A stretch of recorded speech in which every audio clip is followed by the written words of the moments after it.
As we come to this special day, let's bring us very, very close to Christmas. If you haven't been here since we started First Advent, we started a series of waiting in hope, waiting in peace, joy, and today we're at how we can wait in love. So waiting is a process that all human beings have to go through. But really, as human, if we choose to skip it or somehow to pay for somebody else to wait and not us, we will do it. But it's one of the human history that we have to wait for something. Everybody has to wait. But for us as Christians, waiting should be a different process. Should we deal with waiting for something in a different way? Yes, waiting can make you anxious. Waiting can make you uncomfortable. Waiting can make you do not like the reality that you are not in control of many things in life.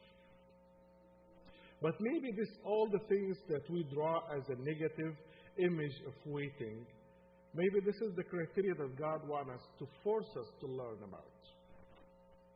We remember that in the story that we hear today about the angel is coming to Mary, talking to her. And all of us celebrating Mary as the mother of God. But this was not the case in the beginning. This was the little teenager getting a big news. Mary at this time, she was not the Mary that is so celebrated to the point even in some tradition she is in competition with Christ. She's not. She's just a poor little girl, lived in a farming community. Her age, when we talk about being virgin, can be translated when talking about that as being almost like a teenager. So as we hear the story, we always like to run to the wonderful image of Christmas. Like the same way we like to think about Christmas, the light, the presents, the smile, the food, and everybody, the perfect world. What about the Christmas, the real Christmas that was far away from perfect? If you really go back 2,000 years, you will draw almost a sad image of Christmas.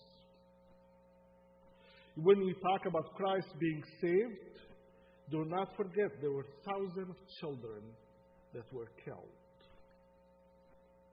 When you talk about an older woman who just already lost her chance to bear children, and the meaning of a woman having no children in the Middle East at this time, it's a curse.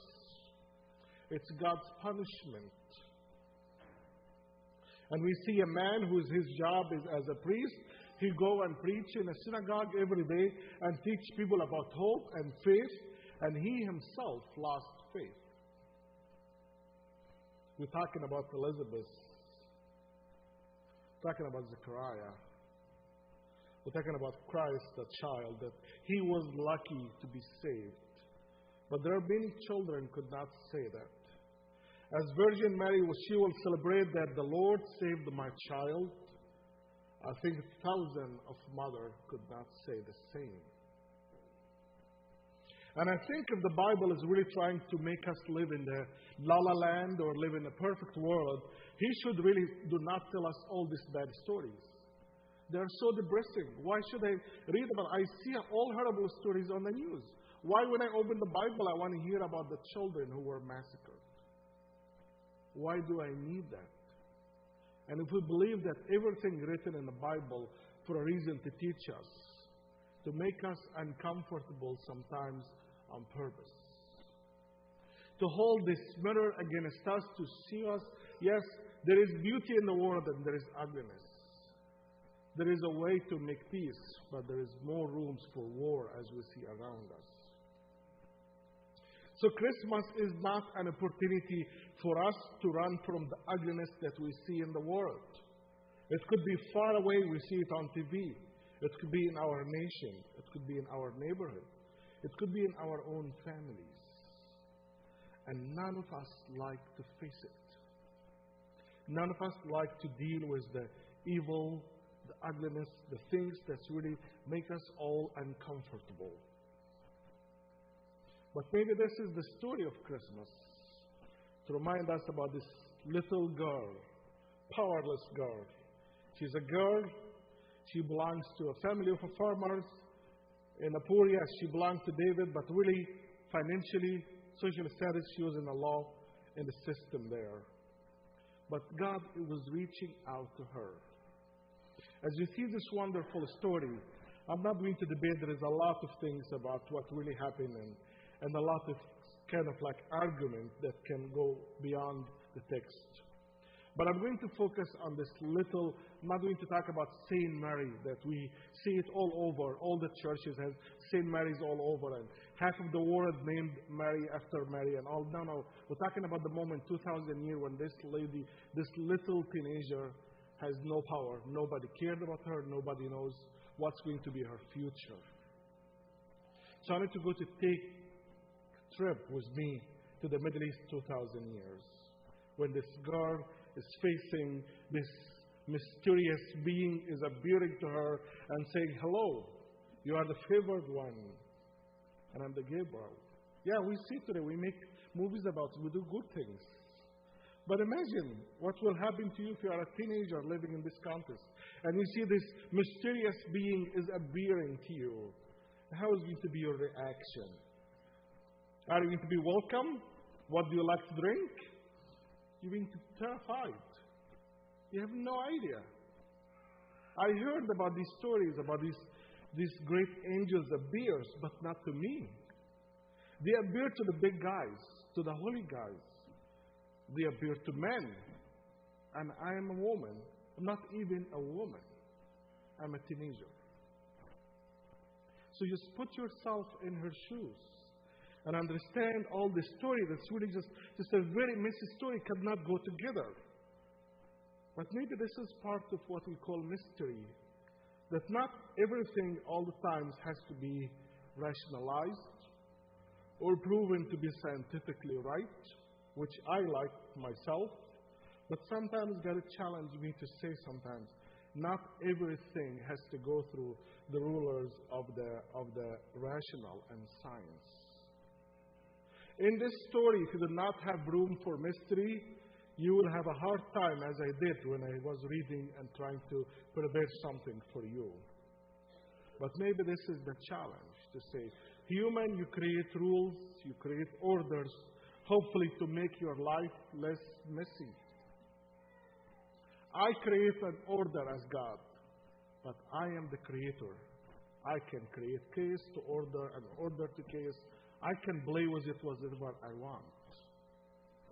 So when this is a rule for us to remember that God is saying, I am in charge even when you cannot understand. Even when you try to apply your own method to convince yourself, to have a room in your head to say, now it makes sense. This is why Virgin Mary did this and this. There's a lot of things in the Bible, believe me, will challenge you this way.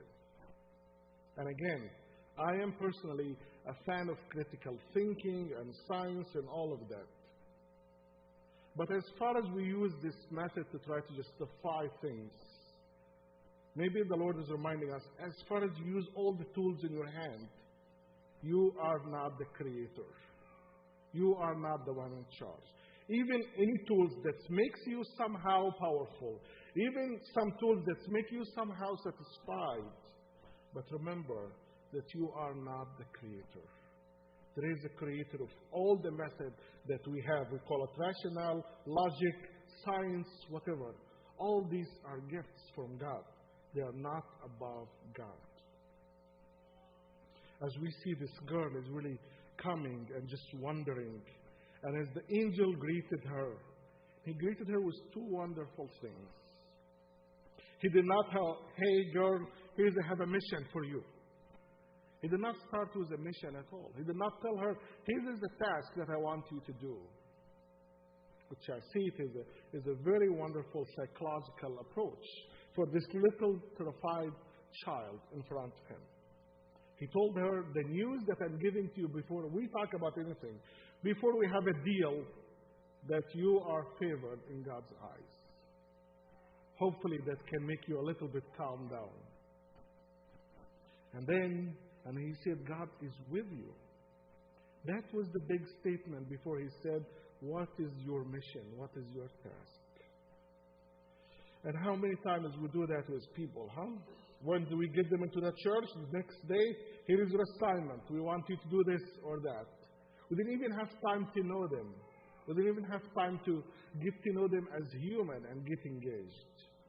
We are so controlled by business and by doing things. And we forgot to create relationship.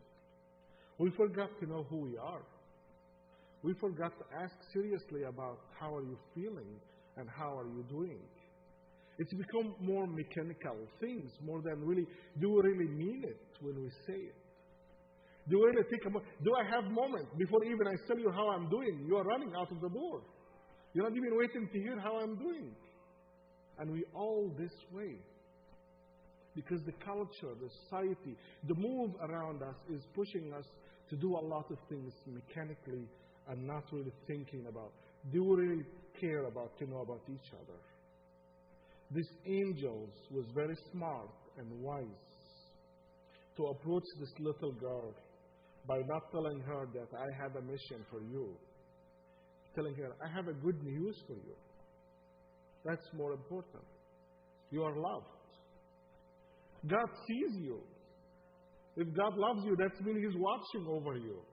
If God loves you, God means He's really looking very close to you. He's watching your behavior. He's seeing your heart. He's seeing everything around you.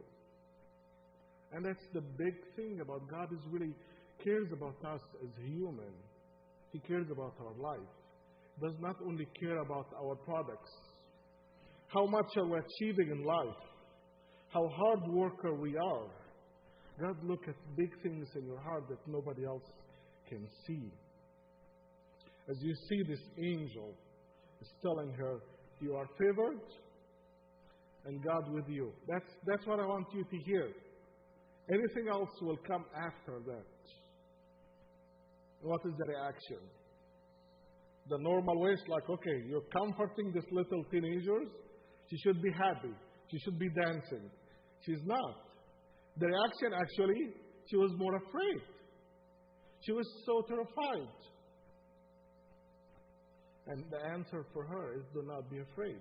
Yeah, you can tell me, do not be afraid from now to tomorrow, but I am afraid. You can tell me as much as you want about do not be afraid, but I am terrified. So that's why we need to sit with each other in our fear. How many times we want to quieten people, to tell them, like children, the children, they bother us, but normally they should be loud and noisy, and as the blessing that we see some children making noise here today, you know? But they're bothering us, but they're not doing anything wrong. That's part of who they are. And instead of that, we are not questioning ourselves, as all the time when we talk about, we're celebrating the baby child Christ, and we get so annoyed when we have a child in a church just making some noise, right? We celebrate all the time talking about this cute baby child, but because he's quiet, that's why we are doing that. But the difference we don't do it when the baby is being normal, be the way he or she is. How many times we talk about unconditional love as Christians? If you ask any Christian from any denominations, they will say, yes, we are. We are Christian. We are very good. We practice the unconditional love. And then ask them, do you really practice unconditional love? What if a Catholic went to a Protestant, the Protestant went to a Catholic church? What do you do to each other? What if even a Lutheran went to Presbyterian? I don't want to even go and I'll be tired to name all the names of the Christian denominations. But do we really? And even if you want to be one of our church, here is the rules. If you do this, then we'll show you the unconditional love. Is it really? If you want to be a good Presbyterian, you have to be exact the same way. To do things from A to Z. And if you do not do that, you're not qualified. Is it really unconditional love? How many times that we put many rules and we forgot that even as Presbyterian, we love orders. We are the creator of the book of orders, you know? But these orders we created to make our life easier and not to make us like a slave to the book of orders. When we make rules about how our church get together and running business, it's actually because we're trying to be smart to achieve and reach to some point quickly and sufficiently. But what happened? With days, the rules that we created to make our life easy and better, they made us slaves. And this is the message that the God is trying to teach us as He's using something out of the logic. A child, teenager, who has no relationship with any man, who should be mentally, we have to question about his ability, her ability to process things. She's a teenager. We need to question about what's going on with her body and mind and her stability mentally to process these things. But God say, when I do my business, I have my way. I can go against the logic. I can go against the rational. I can go against the science or all the knowledge you have. Because I am God and you are not.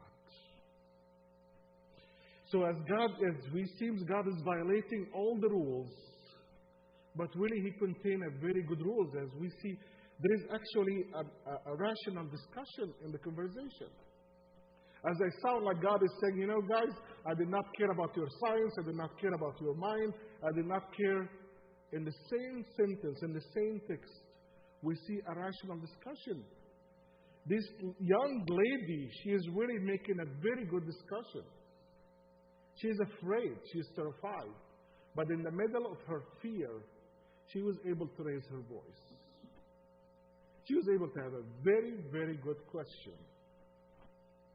Say, what you are saying does not make any sense. Am I young teenagers? I did not know a man, I'm a virgin. Whatever you are saying is not a syllable here.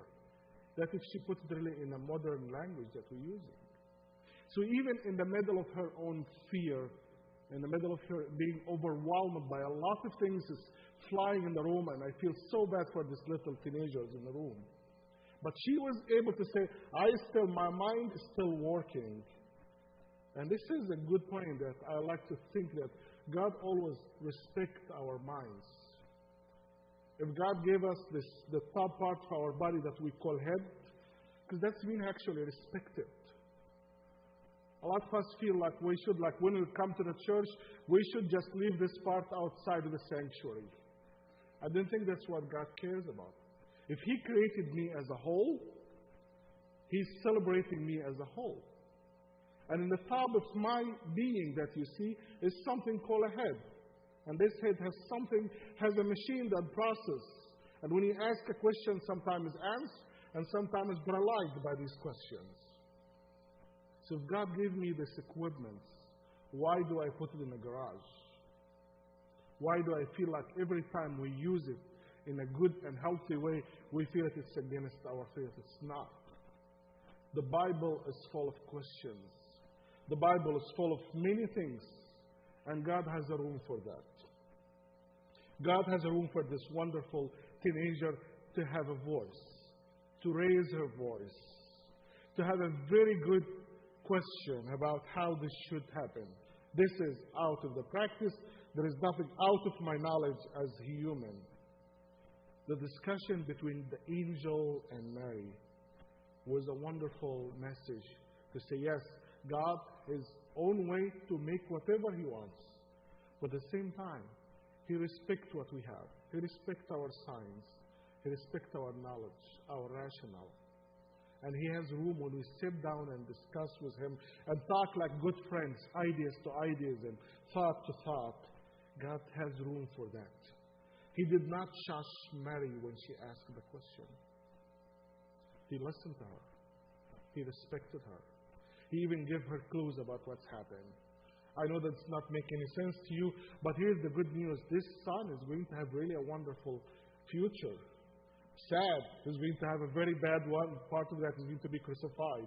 But in the end, is not going to end it in the crucifixion. He is going really to stand the whole history. He will make a revolutionary history that will mark history, the time before Christ and after Christ. He will make history difference, not being the top of the state, but being in the top of many hearts and many minds. He's going to make history by knowing that He is the pure love that none of us will reach, but we can be challenged by Him.